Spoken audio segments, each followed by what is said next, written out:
Pensa só, há pouco mais de 30 anos, um dos maiores protagonistas da Guerra Fria, uma superpotência que, assim, moldou o século XX, simplesmente deixou de existir. É disso que a gente vai falar hoje. Vamos mergulhar na anatomia de um dos eventos mais marcantes da história moderna. Parecia inimaginável, mas aconteceu. Pois é, essa frase resume perfeitamente o choque que o mundo inteiro sentiu. A União Soviética, sabe, a URSS, aquele gigante político e militar, de repente se desfez. A grande pergunta é, como uma coisa dessas pôde acontecer? E a data oficial é essa aí, 26 de dezembro de 1991. Nesse dia, Mikhail Gorbachev, que era o secretário-geral do Partido Comunista, foi para a TV e renunciou, num discurso transmitido para o mundo todo ver. E logo depois veio a cena final, né? A bandeira vermelha com a foice e o martelo sendo arriada do Kremlin, pela última vez.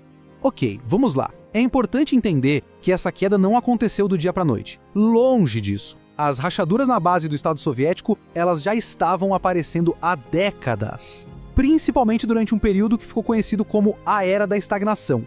Quem estava no poder nessa época era Leonid Brezhnev, e ele ficou lá por 18 anos. E assim, por fora, a União Soviética parecia um colosso, sabe? Poderio militar, gigante, indústria pesada, a todo vapor, aquela imagem de força. Só que por dentro a realidade era bem diferente. O sistema estava literalmente enferrujado, paralisado por uma ineficiência que não acabava mais.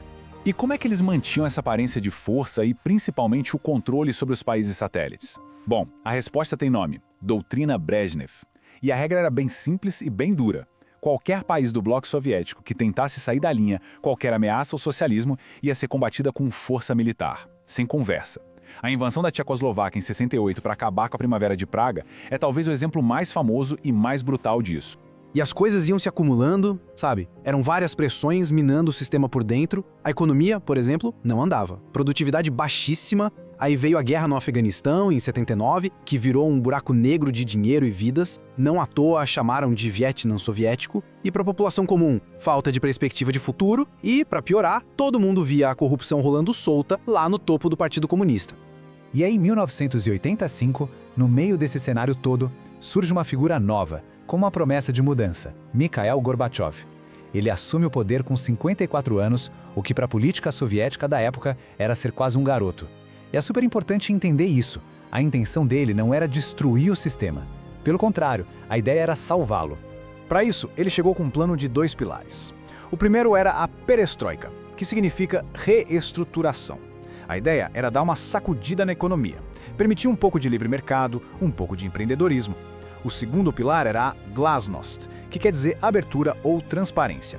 Aqui, a meta era permitir mais liberdade de expressão, mais liberdade de imprensa para expor os problemas e tentar consertar.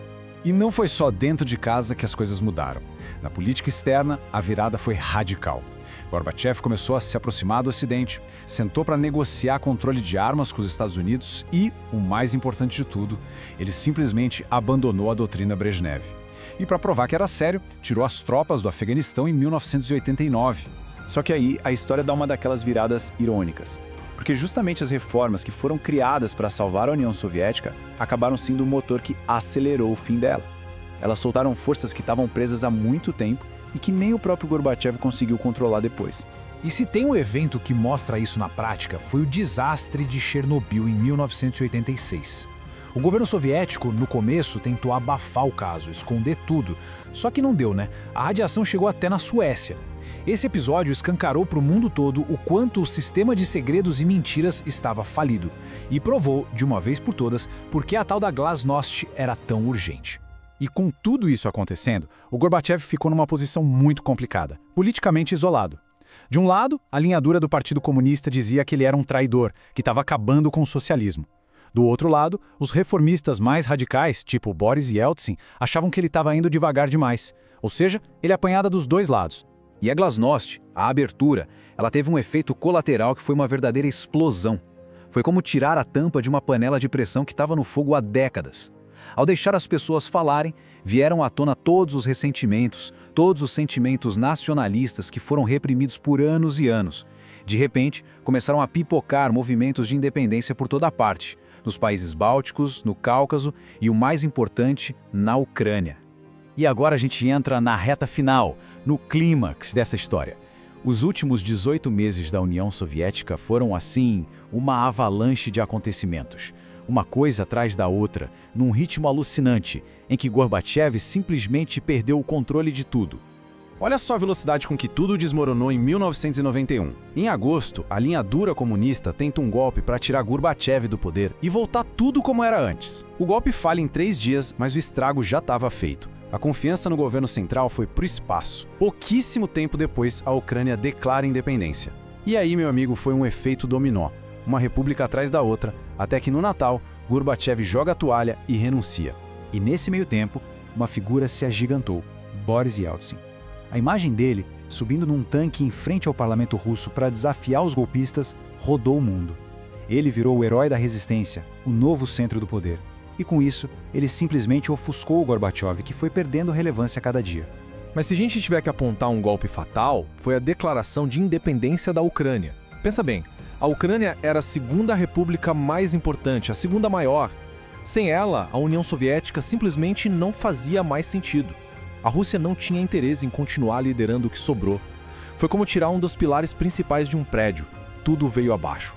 Bom, a União Soviética acabou, mas a história, claro, não acaba aí. Muito pelo contrário. O colapso deixou um legado super complexo com ecos que a gente sente na geopolítica até hoje. E logo de cara surgiram umas perguntas bem cabeludas. Por exemplo, e o arsenal nuclear gigantesco da União Soviética? Agora ele estava espalhado por 4 países diferentes. Quem ia controlar isso? No fim, a Rússia foi reconhecida como a herdeira oficial, mas a relação entre as antigas repúblicas virou um campo minado de tensões. E para a gente não achar que isso é só papo de livro de história, basta olhar para um exemplo bem claro, a Crimeia. Muitas fronteiras daquela época foram definidas às pressas, deixando um monte de conflitos esperando para explodir. O status da Crimeia, que em 91 ficou com a Ucrânia e em 2014 foi anexada pela Rússia, é uma consequência direta, uma ferida que vem justamente desse colapso. Então, o que a gente vê é que a queda desse império deixou um vácuo de poder e criou um monte de novas realidades. A pergunta que fica pra gente pensar é: de que outras maneiras esse colapso, que aconteceu há mais de 30 anos, continua a dar as cartas no mundo em que a gente vive hoje? E aí, curtiu essa viagem pela história? Se esta análise te ajudou a entender um pouco melhor esse momento tão importante, então não esquece de se inscrever aqui no canal e deixar aquele like para fortalecer. A gente se vê na próxima.